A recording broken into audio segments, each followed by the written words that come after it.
1988. We're the oldest affirming church in the city.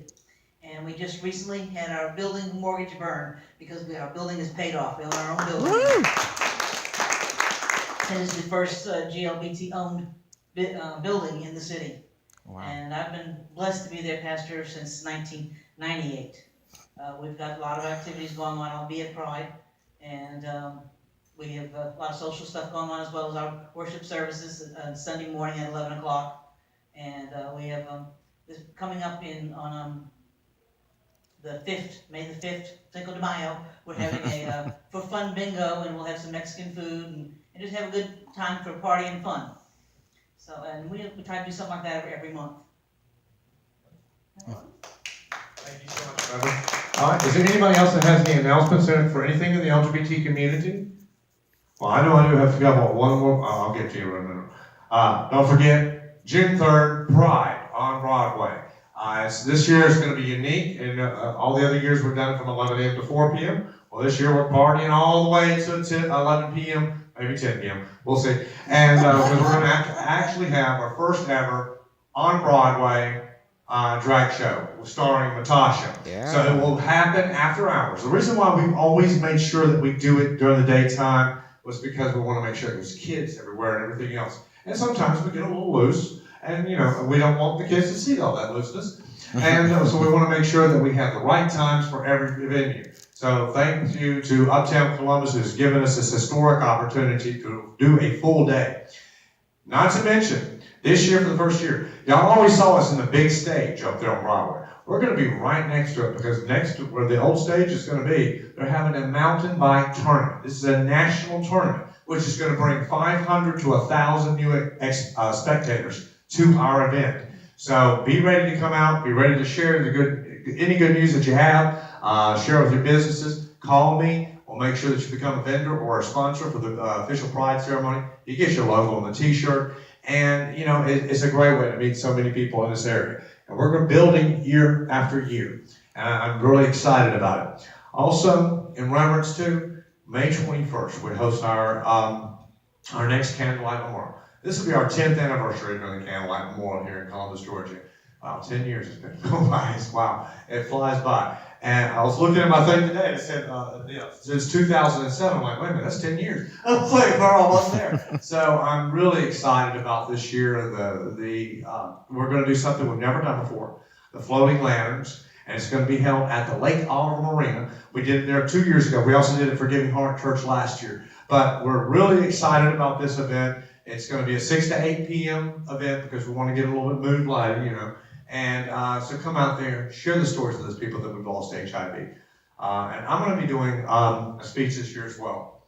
And it was, because I tell you, the problems that I see hinder so many people's lives that are living with AIDS, that are gay, and it all starts at home. We make our families feel like they're ostracized because they mention that they're gay, or they mention that they have AIDS or whatever. And so they hold it in, and they hide it, and they keep it from everybody.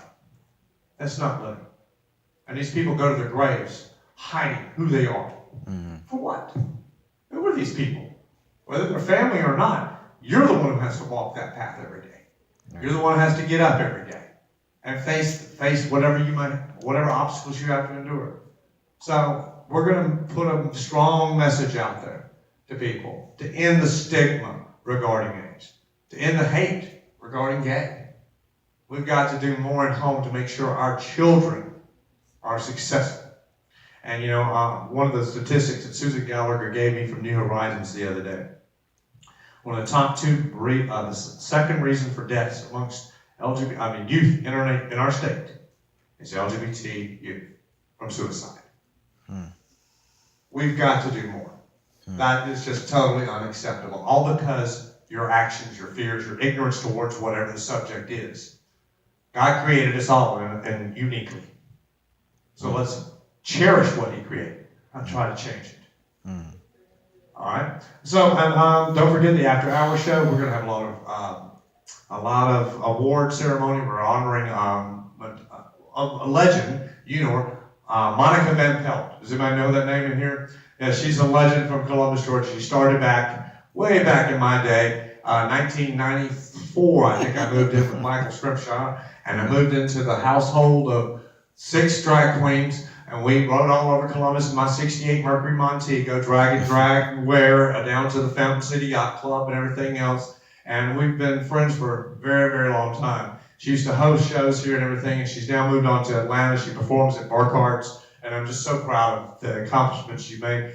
Well, if you remember her from then and look at her now, wow, she's just dynamic. I went to one of her recent shows up there in Atlanta. I'm really honored to have her back down here. So come and share that. She says she's going to perform that night or the after show as well. Rob, did you say you wanted to have a little comment?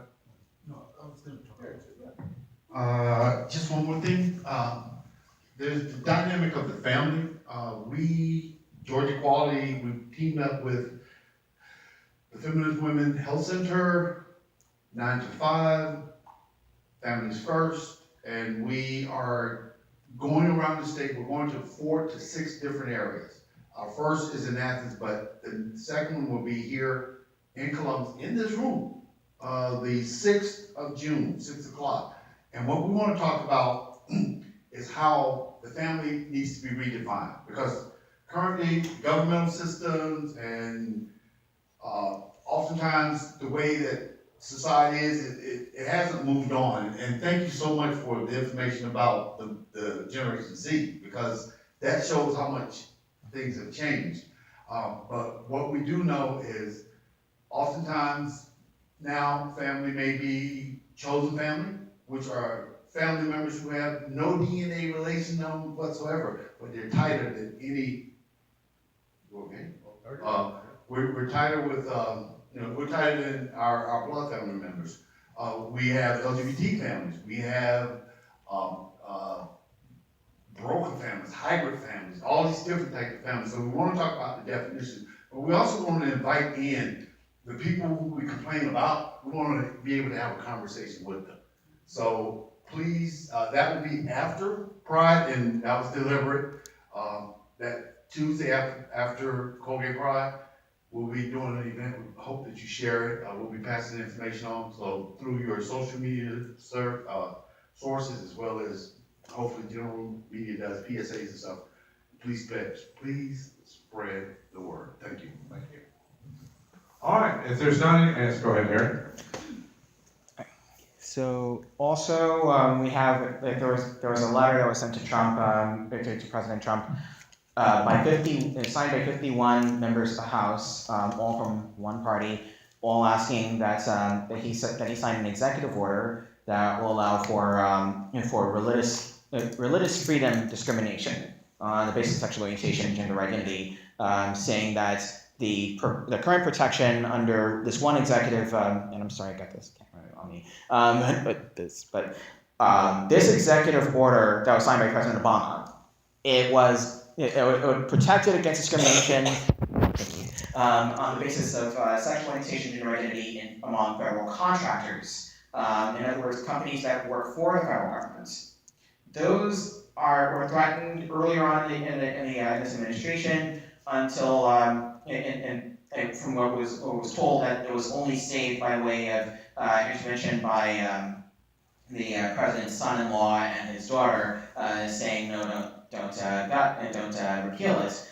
But instead, another executive order that President Obama had signed, which would allow for discrimination, which would have federal contractors provide documentation to say that they are not doing discrimination against LGBT or any other protected class. That was repealed by this current administration. So we have a bit of work to do in regards to the federal level when it comes to non-discrimination law, especially for federal contractors, especially for public sector workers as well. And I would say too that if you're interested in getting involved with trying to stop against discrimination at the federal level, there's a group called Indivisible, and so basically Indivisible is this group that has been challenging our members of Congress, and not just Republican, but also Democratic members of Congress, to say that no, don't repeal the Affordable Care Act, don't repeal net neutrality, don't repeal LGBT protections of the law or marriage equality, at the federal level.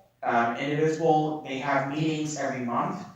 Please look up on Facebook, Indivisible Columbus, Georgia, and also Indivisible for Indivisible Georgia for Congress in congressional districts 2 and 3. We are, I believe, in second or third under Representative Bishop.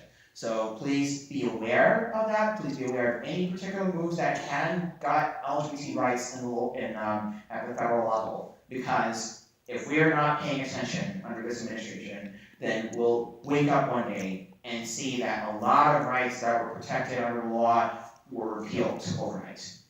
Please be aware. And join in this. Thank you. Thanks. All right, thank you, Barry. And if you need to, remember, go to this page, Harry Underwood, and Pink Beach News. It'll keep you informed of everything that's going on. Are there any more questions or any more comments? Yes, I'm sorry. I just want to make sure that everybody's aware. We have monthly meetings, usually here at the library, usually across the hall. Our meetings are the second Saturday of every month.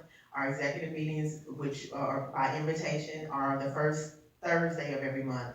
Please come out and join, even if, and support us. Even if you don't want to become a member, come out and join and hear what we got going on. Maybe it's something that you want to be a part of. The thing about it is discrimination, it doesn't take a day off. It doesn't. It doesn't go to sleep. It's up all night. It's stalking us. It's invading our TVs, our cell phones, our radios, our Netflix. It's invading everywhere. And if we don't stay vigilant, they'll catch us sleeping. Which that's what they hope. They want to hope they catch us sleeping. And we think all the time, and I know Harry is very good at knowing every statistic. He's like a walking encyclopedia. But the thing about it is, your actions here in your community are effective. Your actions, your participation, you showing up and filling a seat is effective. That's how we painted our state. We were trying to change our state. And we did. We can do it. We can do it. The thing about it is that when I first joined the NAACP, one of the reasons why I wanted to do it was because I was discriminated against. We wanted to adopt a child. And they told us we could not adopt. A woman, as a single woman, head of a household, cannot adopt. Two women in a household most definitely can adopt. So, and that was hurtful, because my partner has no children. I have 3. So it was very painful, and we still feel this pain to this day, because now we're old, and we're not adopting. I got some dogs. But it was very painful. So the things that most people take for granted, our community feels painfully. Being able to walk down the street and actually be safe, we feel painfully. Going to get a job, I used to work on Fort Benning, we feel painfully. I felt discrimination on Fort Benning several times. My partner is openly gay on Fort Benning right now.